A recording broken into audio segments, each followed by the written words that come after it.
Magandang araw, ko po si JM De Jesus para sa Pasada Balita ngayong alas 12.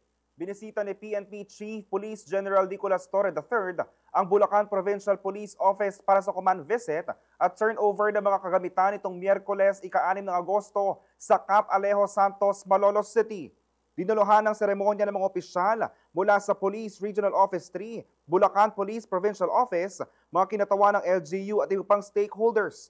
Sa naturang okasyon, tiniyak ng mga LGU ang kanilang buong suporta sa isinusulong na 5-minute response time ng PNP sa mga krimen, aksidente at iba pang insidente na nangangailangan ng agarang tugon.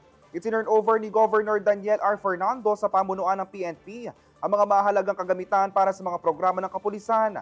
Kabilang rito ang 24 na motorsiklo, isang sasakyan, 100 handheld radios, isang drone at supply ng bigas para sa mga tauhan ng pulisya. Nagsagawa rin ng simulation exercises at communication drills upang masukat ang kahandaan ng mga operatiba alinsunod sa 5-minute response protocol ng National 911 System. Inaasahang palalakasin ng mga kagamitang ito ang kakayahan ng kapulisan sa Bulacan na agarang tumugon sa mga insidente lalo na sa mga liblib o delikadong lugar. Patunay raw na importante ang pagtutulungan ng PNP at ng pamahalaang panlalawigan ng Bulacan upang maging matagumpay ang quick response system sa mga emergency situations sa probinsya sa pamamagitan ng pagpapabuti ng transportasyon, komunikasyon at kahandaan ng mga police stations. Samantala, suportado raw ni PNP Chief Torre ang mga programa para palakasin ang kakayahan ng Bulacan PNP kasabay ng pagkilala sa dedikasyon ng mga lokal na pamahalaan sa Bulacan sa pagbibigay prioridad sa kaligtasan ng publiko.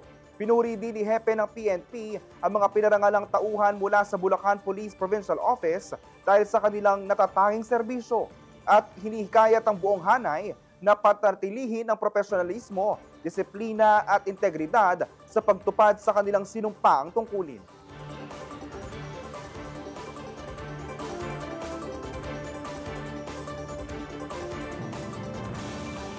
Abangan ang iba pang mga balita at updates mamayang alas 2 ng hapon. Ako po si JM De Jesus. Magandang araw po.